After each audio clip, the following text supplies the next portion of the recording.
What if I told you that the secret to becoming a truly effective leader isn't about mastering the art of persuasion, commanding attention, or even having a groundbreaking vision? It's about mastering yourself. That's right. The key to leading others with strength and clarity starts with how you lead your own mind and emotions. And here's where it gets really interesting. The ancient philosophy of Stoicism holds the tools that modern leaders desperately need but rarely use. Now, I know what you might be thinking. Stoicism, isn't that about suppressing emotions and being cold? Not even close. In fact, Stoicism is about something far more powerful, maintaining unwavering focus, calm under pressure, and a deep sense of purpose. Think about it. How often do we let emotions like frustration, fear, or ego hijack our decisions? How often does stress cloud our judgment or prevent us from showing up as the leaders we're meant to be? We've all been there. But what if there was a way to turn those emotional storms into opportunities for growth, clarity, and action? That's exactly what we're diving into today. In this video, I'm going to show you how the ancient principles of Stoicism can transform not only your leadership style, but also the way you approach every challenge in life. This isn't just philosophy, it's a mindset shift that will give you practical tools to become the calm, decisive, and inspiring leader you've always wanted to be. So, if you're ready to ditch the chaos, harness your inner strength, and lead with purpose, stick around. This could be the game changer you've been looking for. Let's get started. Number 1. The controlled chaos. Principle. Let me ask you something. Have you ever noticed how the world seems to unravel the moment you're least prepared for it? You've got a big meeting in 10 minutes, and suddenly your phone buzzes with an urgent issue. Or maybe you're on the verge of completing a major project, and someone decides now is the perfect time to throw you a curveball. Sound familiar? Well, here's a radical idea. What if we didn't just brace ourselves for chaos, but actually welcomed it? Stay with me here. This isn't about inviting unnecessary drama. It's about taking control of the uncontrollable. I call it the controlled chaos principle. Now you might be thinking, why would anyone want more chaos in their lives? I'm already juggling a million things as it is. But hear me out. Controlled chaos isn't about adding stress. It's about building strength. You know the type of person who always seems calm, collected, and decisive, no matter what's happening around them? They didn't get that way by accident. They got there by consistently exposing themselves to challenges and learning how to thrive in the midst of them. Think of it like a workout for your mind and emotions. If you never push your limits, how will you ever grow? We've all been there, sitting in a meeting where everything seems to be going off the rails, or dealing with that one person who has a talent for turning minor inconveniences into full-blown emergencies. In moments like these, it's easy to feel overwhelmed or frustrated. But what if, instead of resisting the chaos, you leaned into it? What if you practiced handling disruption in small, controlled doses so that when the big storms hit, you were already steady on your feet? Here's how it works. Start by creating low-stakes disruptions in your routine. For example, the next time you're preparing for a team presentation, intentionally leave one part unscripted. Let someone throw you a curveball question and see how you respond. Or, in your personal life, try planning an outing without a rigid itinerary and adapt as things unfold.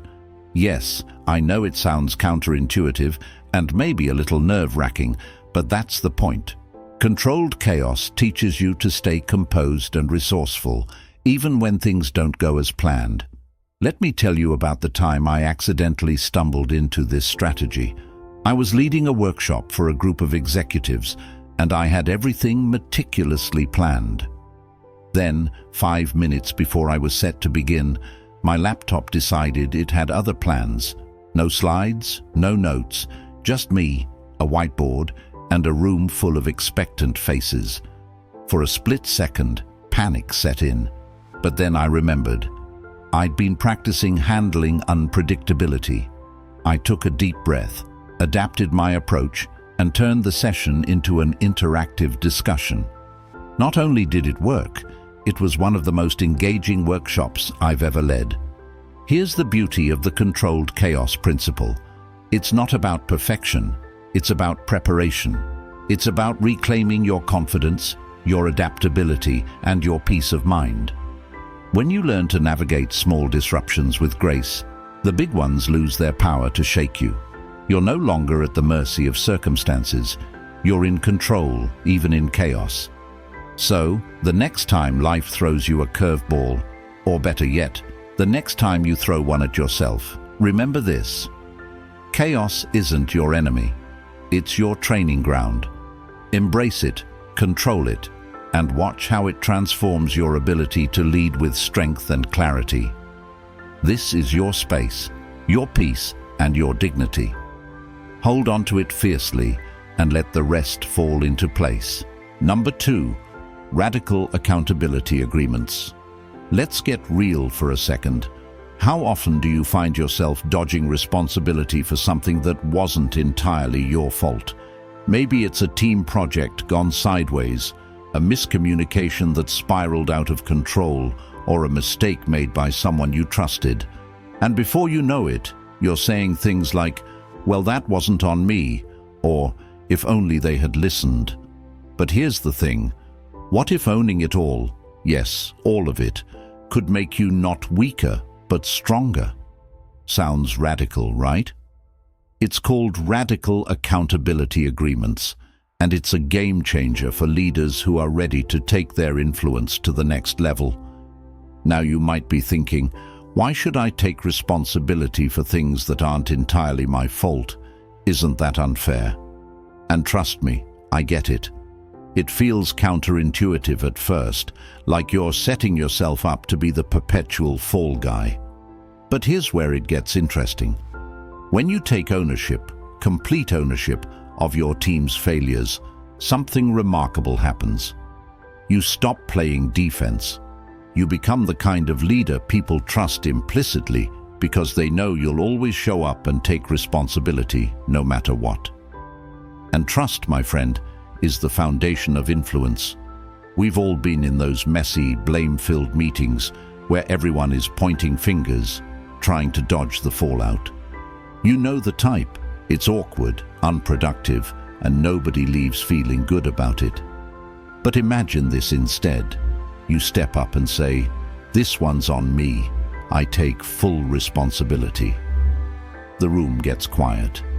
People look at you a little shocked, maybe even a little guilty. But then something shifts. The conversation turns from blame to solutions, and suddenly you're leading, not just managing. Here's how radical accountability agreements work. First, you make a mental or even literal agreement with yourself to own the outcome of everything your team does. It doesn't matter if it's a misunderstanding, a misstep, or even a flat-out failure by someone else. You take responsibility. Why? Because as a leader, the buck stops with you. Second, you communicate this mindset openly to your team. Let them know, "I've got your back, always. If something goes wrong, I'll own it. But here's the deal, I expect you to step up too." This isn't about enabling laziness, it's about creating a culture of accountability where people are inspired to bring their best because they know you'll do the same. I'll never forget the first time I tried this. A critical project at work went off the rails. Missed deadlines, a budget overshoot, the works. My initial instinct was to point out all the ways others had dropped the ball. But instead, I walked into the review meeting and said, "This is on me. I didn't communicate expectations clearly, and I didn't catch the warning signs early enough." The room was silent for a moment. Then, one by one, team members started chiming in, taking accountability for their parts and offering solutions for next time. By the end of the meeting, Not only did we have a clear plan to fix the issue, but the trust in that room had gone through the roof. Here's the power of radical accountability agreements. They're not about admitting defeat, they're about claiming your role as the ultimate problem solver. This is about creating a culture where mistakes aren't feared but faced, where everyone feels safe to grow, and where your leadership becomes a beacon of trust and strength. You'll reclaim your influence, your team's loyalty, and your ability to steer the ship, no matter how rough the waters get. So, the next time something goes wrong, whether it's a missed opportunity, a fractured relationship, or a chaotic project, remember this: owning it isn't about blame, it's about boldness.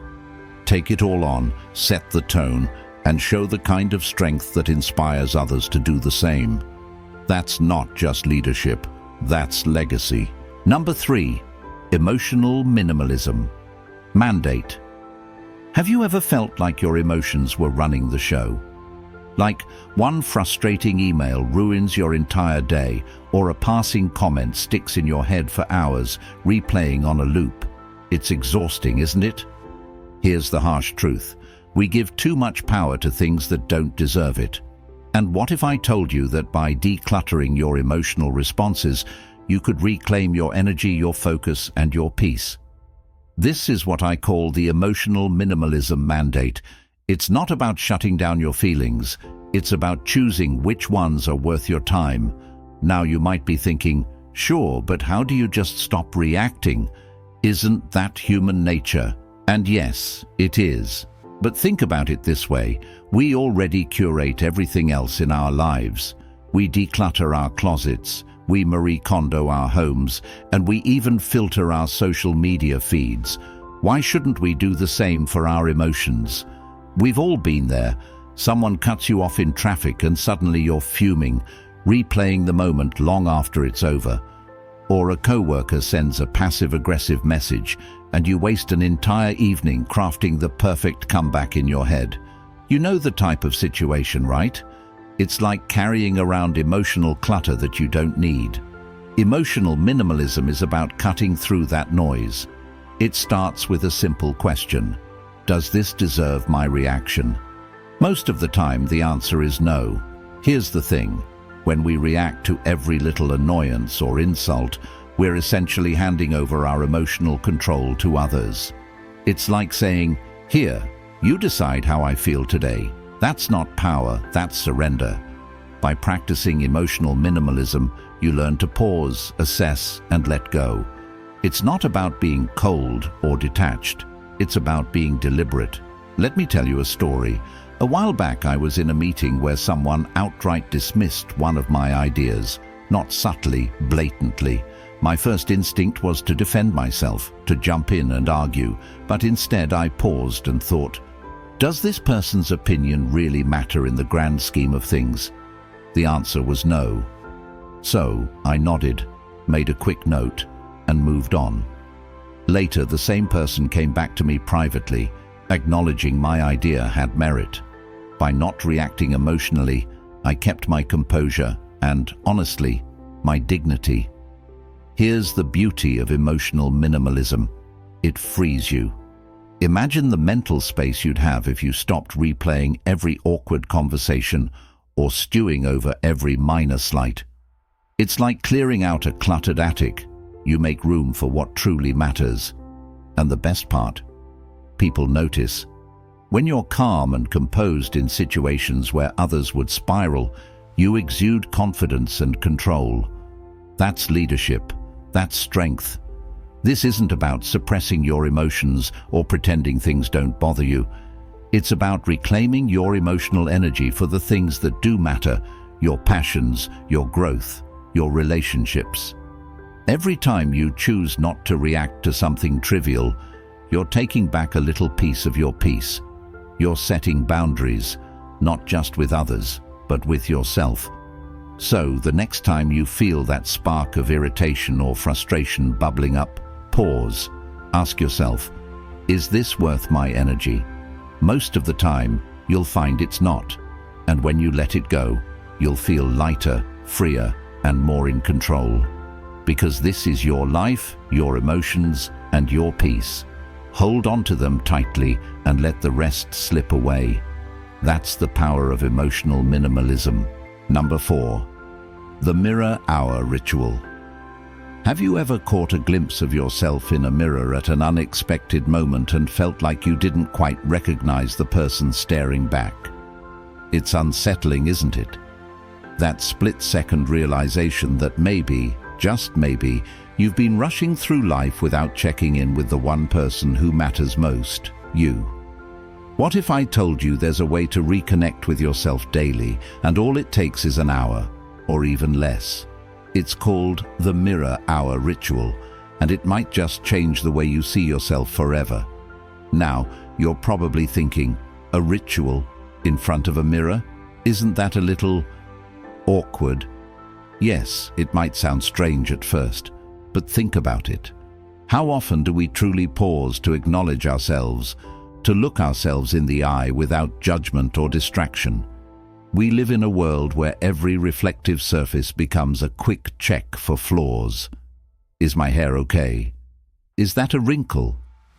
But what if you used that moment to find clarity instead of criticism? We've all been there, so busy pouring into others that our own reflection starts to look like a stranger. It's time to change that. The mirror hour ritual is simple but powerful. Every day, carve out a few minutes to stand in front of a mirror, not to fix your hair, not to check your outfit, but to see yourself. Look yourself in the eyes and say out loud, "What do you need today?" Let the question sink in. It might feel silly at first, even uncomfortable, but stick with it, because that discomfort, that's where the magic begins. You're rewiring your brain to recognize that your needs, your emotions, your existence, they matter. I started this ritual during one of the most chaotic times in my life. Work was overwhelming, relationships felt strained, and I was running on empty. One day, I stood in front of the mirror, frustrated, and muttered, "What's wrong with you?" The reflection didn't answer, of course, but something clicked. I realized I never actually asked myself what I needed. I was too busy critiquing and pushing, so I changed the question. What do you need? That first day, the answer was so simple it made me laugh. A nap, I whispered. And you know what? I took that nap, guilt-free. It felt like giving myself permission to be human. Over time, the mirror hour ritual became a daily habit. Some days the answers were practical. Drink more water. Call a friend. Other days they were deeper. Stop doubting yourself. Let it go. Each answer felt like peeling back a layer, getting closer to the version of me I wanted to be. The mirror stopped being a place for judgment and became a place for connection. And let me tell you, when you start to listen to yourself, really listen, everything shifts. You start showing up differently, not just for yourself, but for everyone around you. This ritual isn't about vanity or self-indulgence, it's about self-respect. It's about reminding yourself that you're worth the time and effort it takes to check in, to care, to be kind to yourself. You'll be amazed at how this small act of presence can ripple through your life.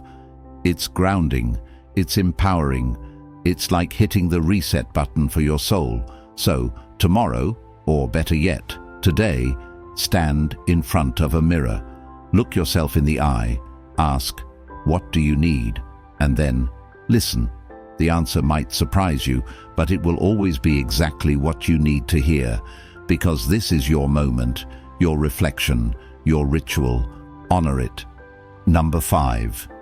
The adversity simulation doctrine. What if I told you that the best way to prepare for life's toughest moments is to simulate them? I know it sounds a bit intense, maybe even unnecessary. Why would anyone want to rehearse hardship? Life throws enough curveballs as it is, right? But hear me out. What if instead of waiting for adversity to blindside you, you took control and turned those moments into a strength-building exercise? That's the idea behind the adversity simulation doctrine. And trust me, it's not as intimidating as it sounds. In fact, it's empowering. We've all been there. You're cruising through life, thinking everything's fine, and then bam, something hits you out of nowhere. A financial crisis, a tough conversation, a personal failure. Suddenly, you're in the deep end, gasping for air. You know that panicky feeling? The one where your brain's spinning, your emotions are flaring, and you're thinking, why wasn't I ready for this? Well, here's the thing. Most of us aren't ready because we don't practice being uncomfortable. We avoid it, and that avoidance makes the inevitable impact so much harder to bear. The adversity simulation doctrine flips the script. Instead of dodging discomfort, you embrace it on your own terms. You create controlled environments where you can practice resilience. For example, let's say you're worried about finances. Instead of waiting for an emergency to test your budget, simulate a tight money scenario for a week. Cut back on non-essentials, make do with what you have, and see how it feels. Or, if you're nervous about a tough conversation with a colleague, rehearse it in your head, or better yet, with a trusted friend. Walk through the emotions, the words, the reactions. The more you simulate, the less daunting the real thing becomes. I remember the first time I tried this. I was gearing up for a major presentation at work, and public speaking wasn't exactly my forte. The thought of standing in front of a room full of people made my stomach churn. So, I decided to simulate the pressure. I stood in front of a mirror, then in front of my family, and eventually in front of a small group of friends. I asked them to give me tough feedback, not the sugar-coated kind. It was uncomfortable. I stumbled over my words, my hands shook, and I felt ridiculously vulnerable. But you know what? By the time the real presentation rolled around, I was ready. It wasn't perfect, but it was solid. And more importantly, I didn't feel like I was going to collapse under the pressure. This isn't about making life harder for the sake of it. It's about building a mental and emotional toolkit so that when adversity shows up, and it will, you don't crumble. Instead, you respond with a calm, collected mindset. You've been here before. You've practiced this. It's like a fire drill for your soul. And the beauty of it, the more you simulate adversity, the less scary it becomes. You start to see challenges not as threats, but as opportunities to grow. This is about reclaiming your power, your confidence, and your ability to navigate life with grace. It's about knowing that no matter what comes your way, you've got this. So why not give it a shot? Start small. Pick one area of your life where a little resilience could go a long way. Simulate it, feel it, and learn from it. Because the truth is, life isn't about avoiding the storms. It's about learning how to dance in the rain. Thank you so much for watching. I truly hope this video gave you some fresh perspectives on how Stoic principles can revolutionize the way you set and achieve your goals. If you found this helpful or even just thought-provoking, please give it a like. It really helps the channel grow and reach more people who could benefit from these ideas. And if you're interested in diving deeper into topics like this, don't forget to subscribe and hit the notification bell so you won't miss out on future content. Know someone who's working hard toward their goals but might need a little extra clarity or motivation? Share this video with them. It might just be the spark they need. Also, I'd love to hear from you. Drop a comment below and tell me, what's one Stoic principle you think could transform your approach to goal setting? Or share a personal experience. Let's start a conversation and learn from each other. Remember, setting goals isn't just about achieving something in the future. It's about who you become in the process. Stay focused, stay resilient, and stay true to your principles. You've got what it